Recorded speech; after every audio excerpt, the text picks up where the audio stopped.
देवी केवल पूजनीय नहीं अपितु अनुभवनीय भी हैं। नमस्कार, स्वागत है आप सभी का रुचि ज्ञान Ganga audio book YouTube channel में। आप सुन रहे हैं the legend of goddess Hindi में। इस पुस्तक के लेखक हैं ओम स्वामी जी। आज आप सुनेंगे, जानेंगे और समझेंगे कि इस दूसरे अध्याय में देवी और श्री सूक्तम स्तोत्र की उत्पत्ति कब और कैसे हुई।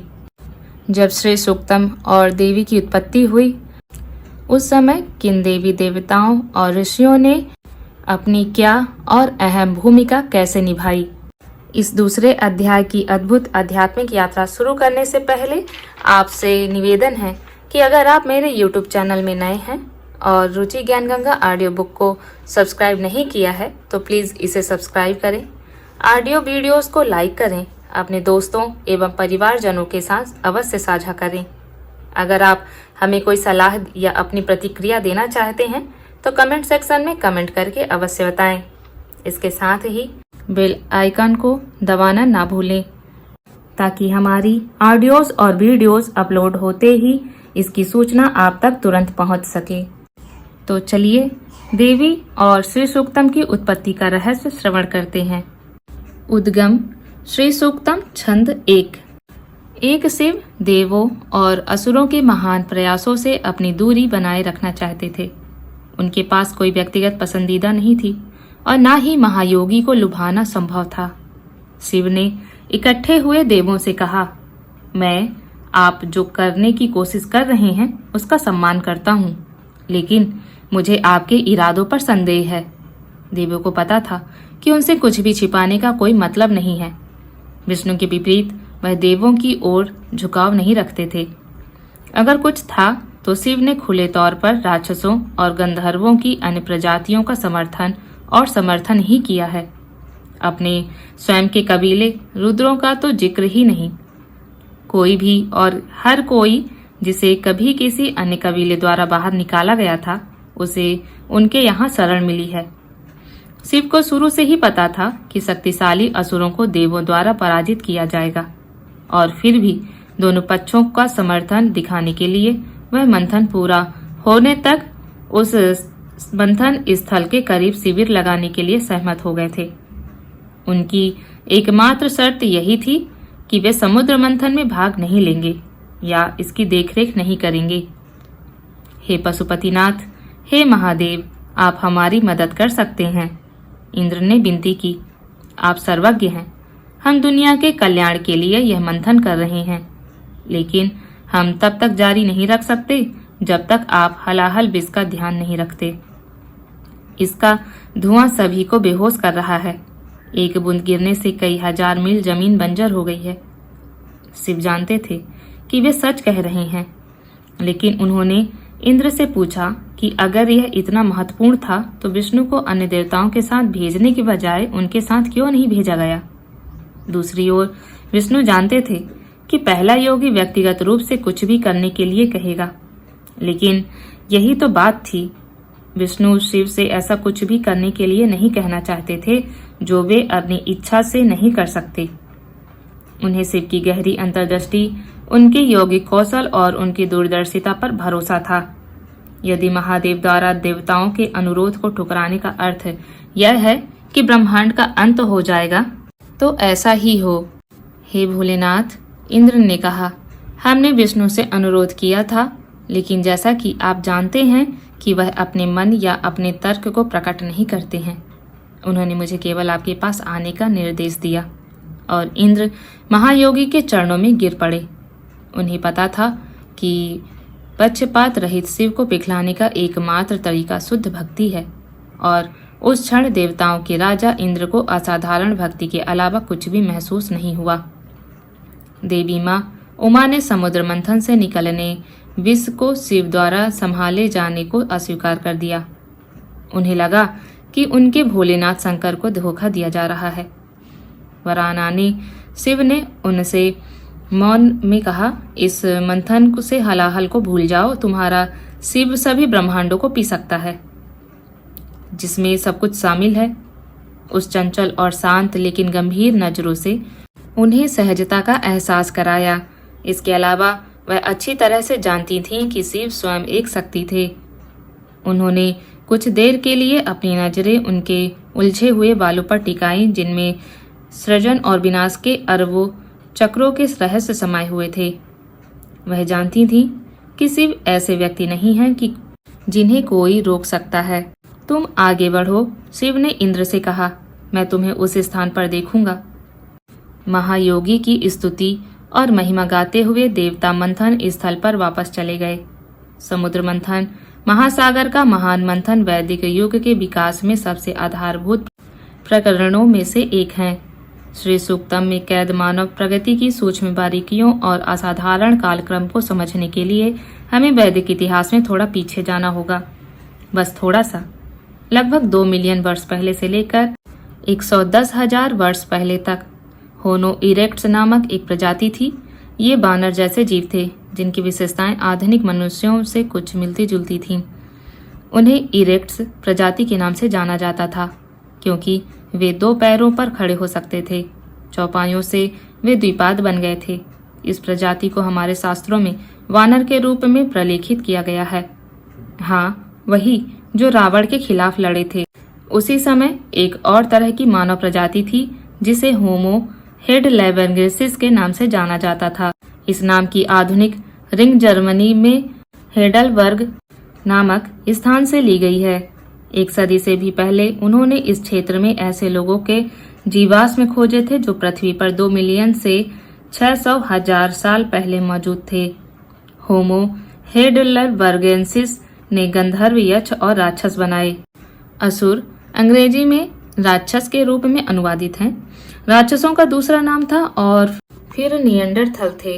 होमो निएंडरथेलेंसिस 800,000 साल से 40,000 साल पहले के बीच अस्तित्व में थे। वे वही हैं जिन्हें हम वेदों में देवों के रूप में वर्गीकृत करते हैं। समुद्र का महान मंथन लगभग 5 लाख साल पहले हुआ था। होमोसेपियंस वर्तमान मानव उस समय अल्पसंख्यक थे और हम ज्यादातर उन क्षेत्रों में रहते थे जो या तो किसी के द्वारा दावा नहीं किए गए थे या ऐसी भूमि पर थे जिसे असुरों और देवताओं ने हमारे उपयोग के लिए छोड़ दिया था। इसलिए कई शताब्दियों तक चली कूटनीति के श्रम साध्य निष्पादन के बाद महान मंथन हुआ था और यह सबसे प्रतिभाशाली और बहुमुखी विष्णु द्वारा निर्देशित था। वे सभी के लिए सामान्य कारक, विश्वसनीय और प्रिय थे। जहाँ तक असुरों का सवाल है, उन्हें देवताओं के पास मौजूद दिमाग और तकनीक की जरूरत थी। विष्णु के आश्वासन के साथ वे अनिच्छा से एक प्रयास में भाग लेने के लिए सहमत हुए, जहां विभिन्न प्रजातियों को एक साथ आकर अब तक का सबसे साहसिक कार्य समुद्र मंथन करना था। विष्णु जानते थे कि देवताओं को समुद्र मंथन करने के लिए असुरों की शक्ति और बल की आवश्यकता होगी, जिसके लिए बहुत अधिक भौतिक संसाधनों और कौशल की आवश्यकता होगी। समुद्र मंथन का स्थल वास्तव में शानदार था। शिव, देवों और असुरों की विशाल भीड़ के बीच से गुजरे। वहां हजारों की संख्या में लोग थे। वे विस्मय और श्रद्धा से खड़े थे, यह जानते हुए कि मैं कोई और नहीं बल्कि महारुद्र हूँ, सबसे महान योगी। अपने बैल पर सवार होकर तूफान मचाते हुए आसपास की जमीन कुछ हद तक जल गई थी। पौधे मुरझा गए थे और फल काले पड़ गए थे। इंद्र अतिशयोक्ति नहीं कर रहे थे। विष बहुत जहरीला था। विष्णु ये सब खेल क्यों खेलते हैं, यह मेरी समझ से परे है महादेव। नंदी से उतरते ही विष्णु ने शिव को गले लगा लिया। शिव ने विष्णु की चमकती आंखों में गहराई से देखा। उस नज़र में ढेर सारे सवाल, हैरानी और प्यार था। विष्णु ने हमेशा की तरह अपनी उस मुस्कान से हर सवाल का जवाब दिया जो सबसे घातक जहर को भी सबसे मीठे अमृत में बदल सकती थी। मैं यह सब तुम्हारे लिए ही कर रहा हूँ पद्मनाभ, शिव ने अपनी उंगली हिलाते हुए कहा। इन सभी जटिल खेलों से तुम्हें क्या आनंद मिलता है? यह तुम्हारी उदारता है जो तुम कहते हो भोलेनाथ, विष्णु ने उत्तर दिया और हंसे। हम जानते हैं कि आप यह सब मल्टीवर्स के कल्याण के लिए कर रहे हैं। आप ऐसा इसलिए कर रहे हैं ताकि सृष्टि चलती रहे। मुझे लगता है कि कोई भूल रहा है, शिव ने जवाब दिया, कि मेरा काम विनाश को गति देना है, सृजन नहीं। ऐसी विकट परिस्थिति के बीच में केवल ये दोनों ही चंचल हो सकते थे। वैसे भी वे सब कुछ चंचल तरीके से ही करते थे। प्रलय, विनाश शिव की लीला थी, खेल था और स्थिति सृष्टि को बनाए रखना विष्णु की थी। शिव उस स्थान के करीब गए। महान सर्प वासुकी लंबे सुमेरु के चारों ओर लिपटा हुआ था और असुर और देवता दोनों छोर पर थे। असुरों ने वासुकी का सिर और देवताओं ने पूंछ पकड़ी हुई थी। हर बार जब ये खींचते और धकेलते तो वासुकी की एक विषैली सांस छोड़ते, जिससे असुरों के लिए चीजें मुश्किल हो जाती थी। उन्हें बहुत बाद में एहसास हुआ कि देवताओं ने उन्हें चतुराई से मंथन में शामिल होने के लिए राजी कर लिया था। विषैले विस्फोट की चपेट में आकर वासुकी का सिर खींच लिया। पहाड़ की तलहटी में एक विशालकाय कछुआ बैठा था ताकि उसे स्थिरता मिल सके। समुद्र मंथन उस समय हाइड्रो इंजीनियरिंग की सबसे बड़ी और सबसे बड़ी परियोजना थी। हर कोई पहले से ही थका हुआ था और अपने सबसे अजीब सपनों में भी। उन्होंने कल्पना नहीं की थी कि मंथन से निकलने वाली पहली चीजों में से एक इतना जहरीला विष होगा कि वासुकी भी इससे मर सकता है। विष को गैर जिम्मेदाराना तरीके से फेंकना शहर के बीच में बहुत सारा रेडियोधर्मी कचरा छोड़ने जैसा था, लेकिन शुक्र है कि महादेव अब यहाँ थे। विष्णु ने एक बार फिर शिव को गले लगाया। अचानक उनकी मुस्कान गायब हो गई और उनकी आंखें भर आईं। कुछ ही देर में विष्णु के लाल गालों पर आंसू की एक जोड़ी टपक पड़ी। वह जानते थे कि महायोगी कितना असाधारण बलिदान देने वाले थे और किस लिए। शिव निश्चित रूप से इससे कुछ नहीं चाहते थे, ना ही उन्हें इससे कुछ हासिल करना था। शिव विष्णु के आलिंगन से अलग हो गए और उन्हें प्रशंसा और प्रेम से देखने लगे। यदि विष्णु गिरिधर थे जो पर्वत को धारण करने वाले थे कूर्म के रूप में और बाद में कृष्ण के रूप में, तो दूसरे गिरिपति थे जो कैलाश के पर्वतों के स्वामी थे। दोनों ही चंचल, स्वतंत्र और फिर भी धर्म से बंधे हुए थे। दोनों में से किसी का कोई व्यक्तिगत उद्देश्य नहीं था, फिर भी वे यहाँ थे। विष पीते हुए शिव उसे अपने विशुद्धि चक्र गले के जाल में रखते थे। अगर यह ऊपर की ओर जाता और मस्तिष्क से टकराता तो उन्हें चक्कर आ जाता, जो किसी के लिए भी अच्छा नहीं होता। अगर विष उनके पेट में नीचे चला जाता तो यह अंततः शरीर के तरल पदार्थों के रूप में कुछ अवशेष छोड़ देता, जो दुनिया के लिए उतना ही विनाशकारी होता। असुरों और देवताओं ने गरजते हुए कहा, हर हर महादेव, हर हर महादेव, हर हर महादेव, जय महाकाल, हर हर महादेव, जय महाकाल के गगनभेदी नारों के बीच शिव ने विष का कटोरा अपने होठों से लगाया। महायोगी ने हलाहल पीना जारी रखा और एक शांत श्रद्धा का माहौल बन गया।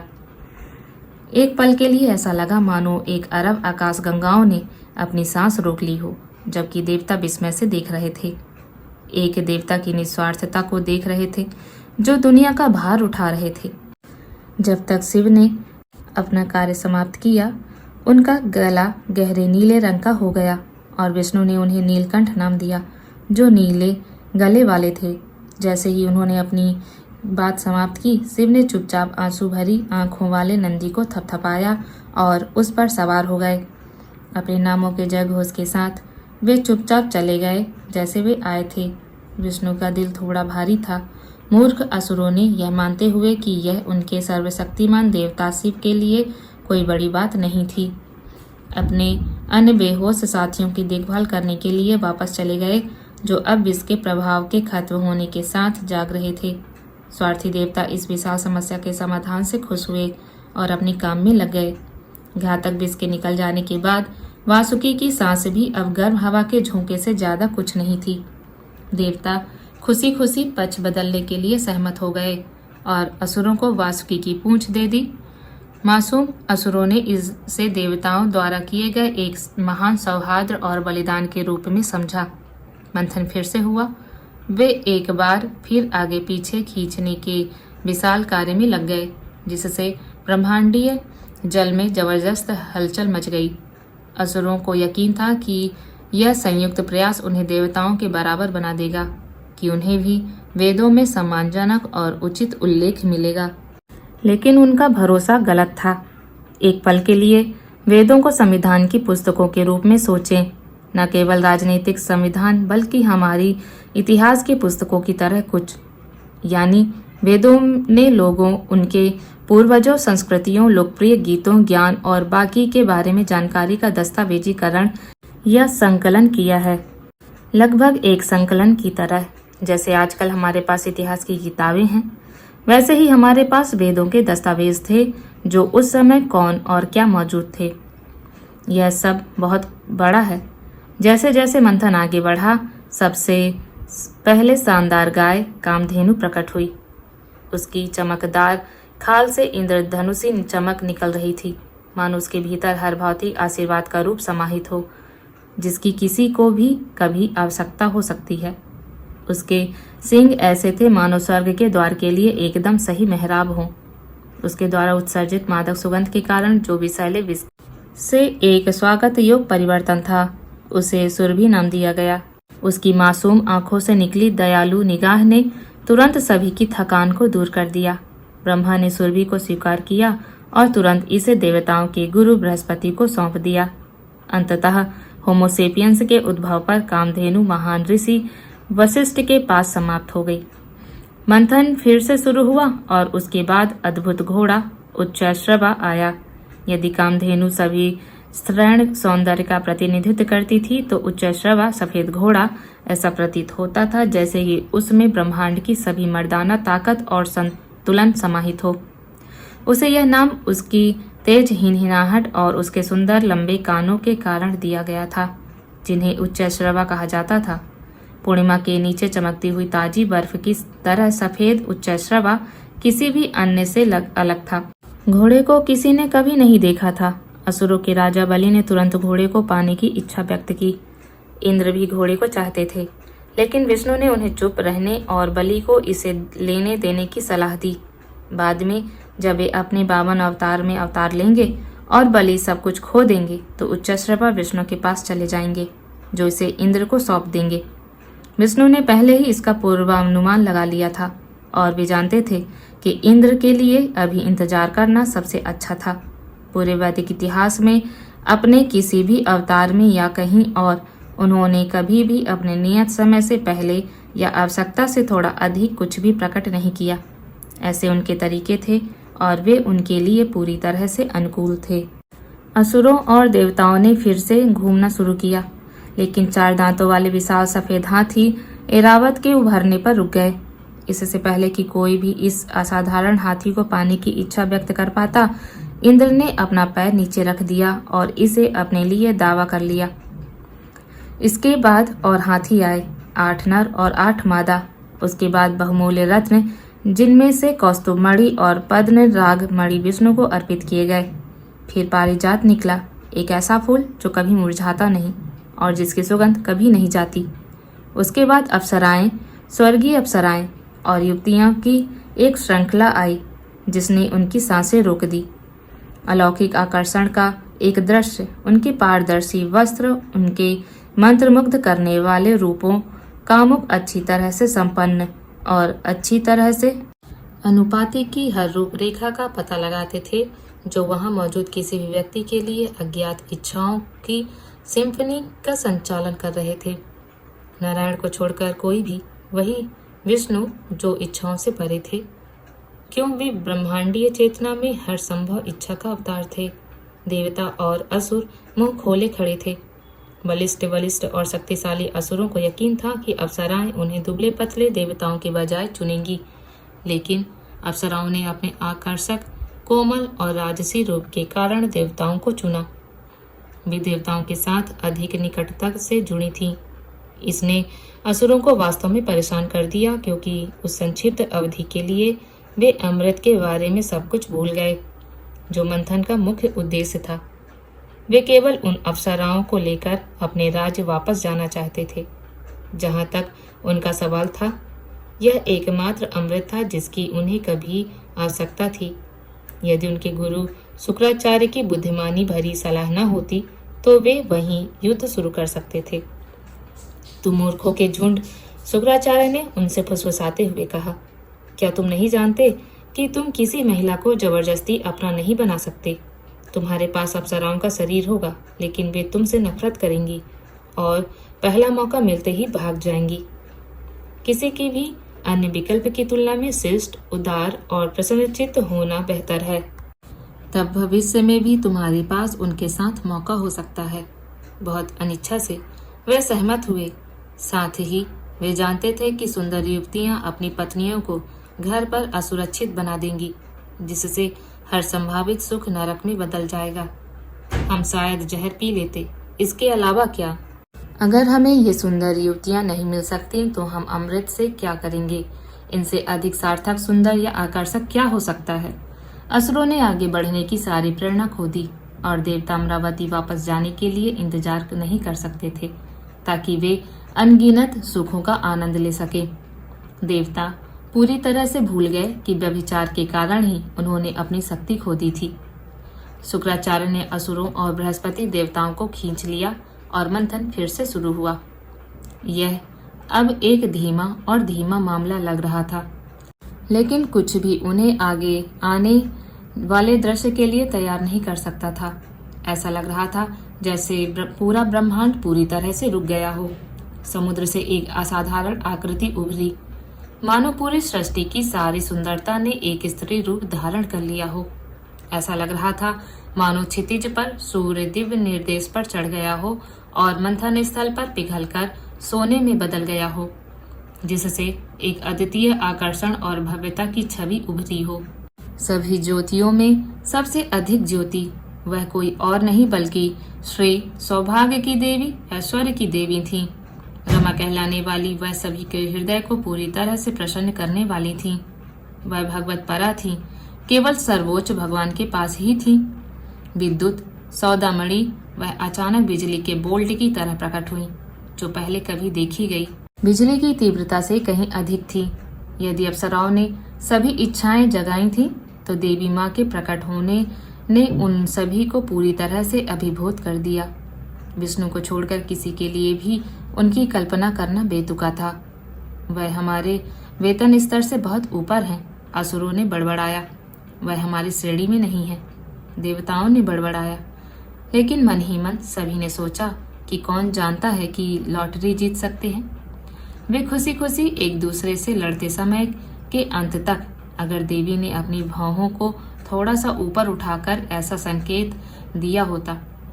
रेशमी और सुनहरे धागों से बुने हुए शानदार वस्त्रों में लिपटी, कीमती पत्थरों से जड़ी उनके चारों ओर की हवा समृद्धि और ऐश्वर्य से भरी हुई थी।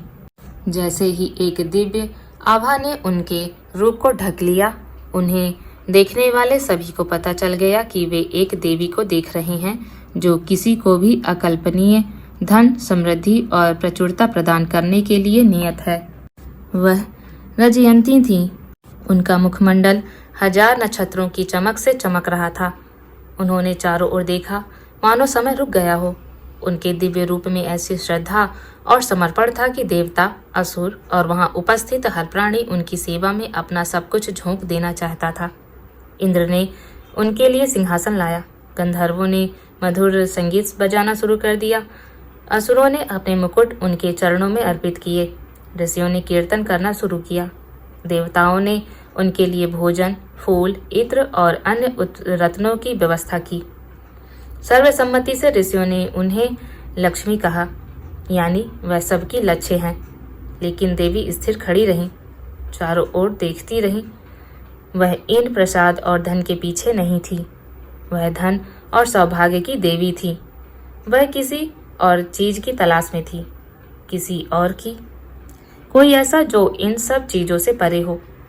उन्हें किसी ऐसे व्यक्ति की आवश्यकता थी जिनके सामने वह समर्पण कर सके, कोई ऐसा व्यक्ति जो अपनी प्रभुता, प्रतिभा और बुद्धि से उन्हें मोहित कर सके।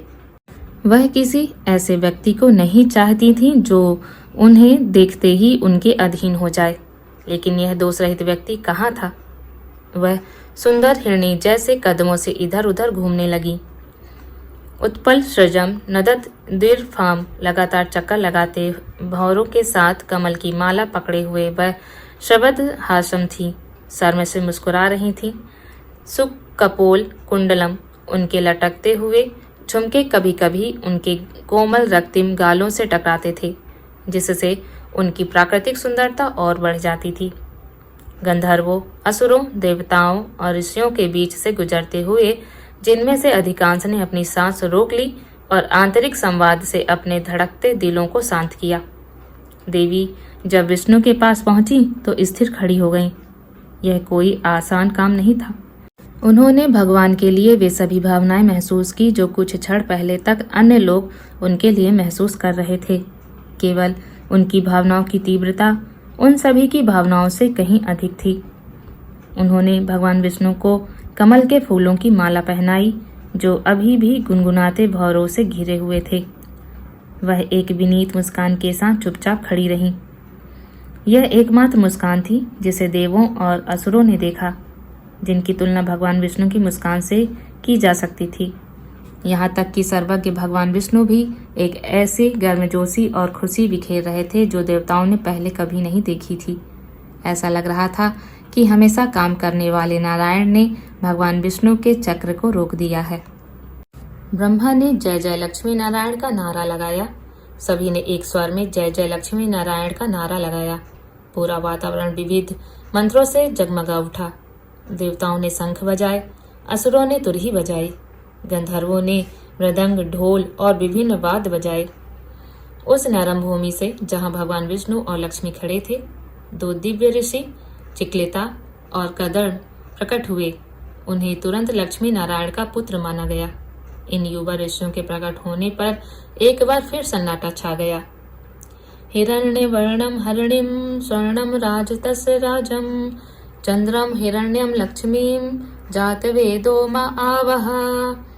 हे अग्नि, मेरे लिए देवी लक्ष्मी का आवाहन करें जो सोने की तरह चमकती हैं, सुंदर पीले रंग की हैं, चांदी और सोने की मालाओं से सजी हैं, चंद्रमा की तरह उदार हैं और धन और समृद्धि की अवतार हैं।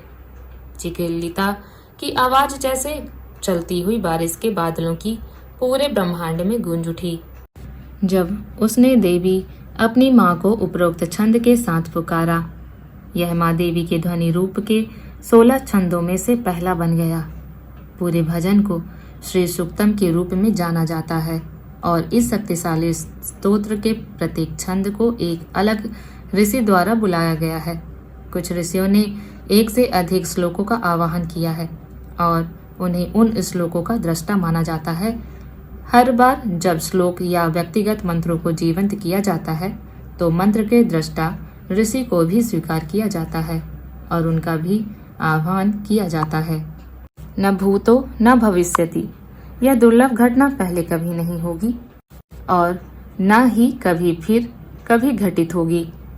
चिक्लिता की छाती उपलब्धि, गर्व और श्रद्धा की भावना से भर उठी एक साथ, क्योंकि उसने खुद को वैदिक इतिहास में एक बहुत ही विशेष स्थान पर पाया। जैसे ही चिक्लिता ने अपना पहला श्लोक गाया, देवता, असुर और ऋषिगण सिर झुकाए और हाथ जोड़े खड़े हो गए।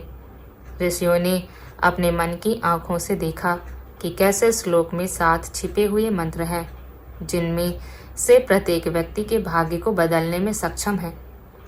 जब तक पहले श्लोक का आह्वान समाप्त हुआ, तब तक वहां एकत्रित ऋषियों को यह स्पष्ट हो गया था कि यह केवल एक भजन नहीं था, बल्कि किसी के भाग्य को फिर से लिखने की पटकथा थी। वे जानते थे कि यह ब्रह्मांड के इतिहास में एक अद्वितीय क्षण था। अपने दिल की गहराई में सभी महानुभावों की सभा ने बिना किसी संदेह के यह समझ लिया कि चूंकि भाग्य की देवी का सभी के साथ शारीरिक रूप से रहना संभव नहीं था, इसलिए उन्हें किसी भी व्यक्ति द्वारा कहीं भी उनके ध्वनि रूप में बुलाया जा सकता था और उन्हें संपूर्ण धन और समृद्धि से पुरस्कृत किया जा सकता था। वे जानते थे कि इस दुनिया को चलाना, गरीबी से मुक्त दुनिया, केवल तभी संभव था जब धन स्वतंत्र रूप से बहता रहे। लेकिन यह सब इतना आसान नहीं था, क्योंकि प्रत्येक श्लोक का आवाहन करना समुद्र को फिर से मंथन करने जैसा था। लाक्षणिक रूप से बेशक महान ऋषि चिक्लिता ने पहले श्लोक को जीवंत किया था, अब किसी और को इसे आगे बढ़ाना था। लेकिन कौन?